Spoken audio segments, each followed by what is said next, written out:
این حدود مؤسسه تعلیمی رقم 31 دهه وحدت یک در ناحیه به نام عبدالرحمن جامی است که 3 روز قبل فرو رفتن یک قسمت بنا به قید گرفته شده بود.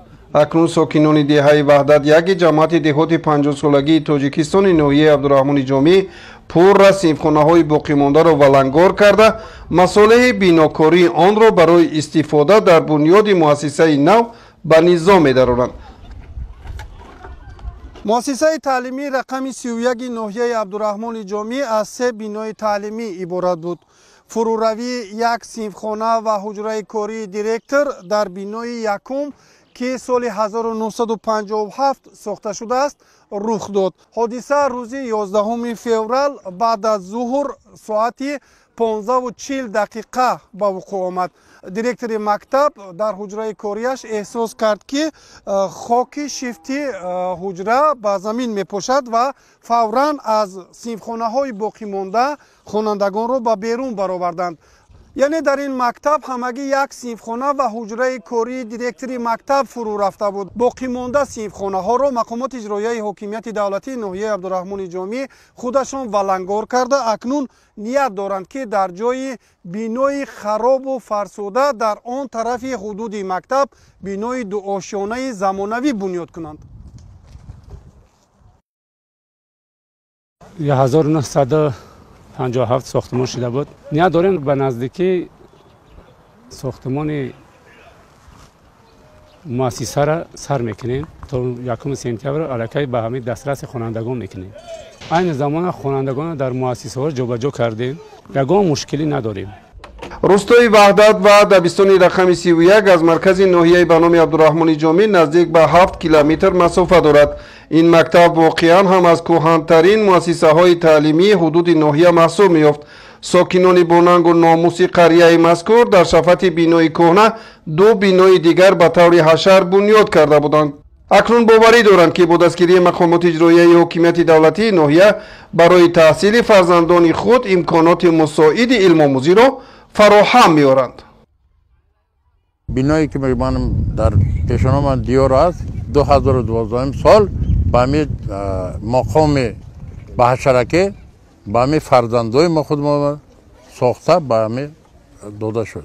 با خلق مراجعت کرده همیر ایگاش مکتب نو زمانوی 2 آشیانگی همه با مقام حشرکه برای خلق نصیب باشه کوشش غیرت میکنیم. در مکتب مذکور 769 نفر خوانندگان تحصیل میکنند. در بینای فرو رفته باشد 259 نفر خوانندگان صنف‌های ابتدایی در 2 بخش به تحصیل فرا گرفته شده بودند. خوشبختانه بر اثر این حادثه کسی از استادان و شاگردان آسیب ندیدند.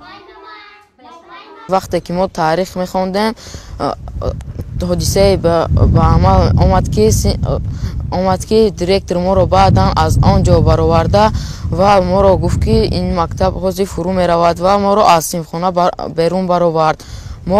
ما زود از صنفخانه برآمده بیرون رفتیم. بعدا حجره دیرکتوری مؤسسه هم فرو رفتند. ما خوانندگان یگان کس صدمه ندیدیم. مقامات اجرایی حاکمیت دولتی ناحیه به نام عبدالرحمن جامی در یکجایگی با کمیته پدر و مادران در دوام 1.5 شبانه روز عاقبت‌های حادثه را برطرف کرده محصلین را به دهه همشفت وحدت 2 انتقال داده برای آنها در انشاءات فرهنگی دهه که قبلا اینجا 3 صنف ابتدایی تحصیل میکرد باز 3 صنفخانه دیگر تشکیل نمودند. یعنی مسئولین کوشش کردند که یگان لحظه روند تعلیم برای فرزندان زحمتکشان دهات قطع نگردد. بعد از حادثه‌ای که در مؤسسه تحصیلات میانه رقم 31 ناحیه عبدالرحمن جامی شده گذشت طی 1.5 شبانه روز میشد که با کارمندان مقامات اجرایی حاکمیت دولتی ناحیه از اون جمله همه کارمندان شعبه معارف و تمام دیرکتوران مؤسسه تحصیلات میانه عمومی و همچنین رئیسای محله امروز در نزد بینای فراغت استراحتی محله وحدت 2 جمع آمدیم. مقصد جمع شدن ما از آن عبارت است که در دوام 1 شبانه روز ما 3 صنفخانه علاوگی ساخته به استفاده دادیم و امروز چون گفتم میتونه که با میز کرسی و این چنین پیچکه‌ها چسبانده شده است و گرمی در اینجا خوب مشاهده کرده میشن. در اینجا پیشتر 4 تا صنفخانه تحصیل و فعالیت میکرد. 3 سیمفونه دیگه ساخته به استفاده دادیم. در مؤسسه 14 تا همگی سیمفون ابتدایی موجودن. در 2 بست یعنی 14 سیمف با پروژه تامین کرده شده است.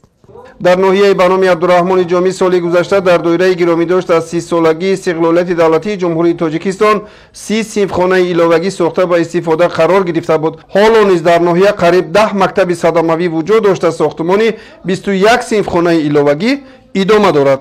عبدالرزاق عزیز و عبیدالله قادر، ناحیه بانام عبدالرحمن جامی، اخبار.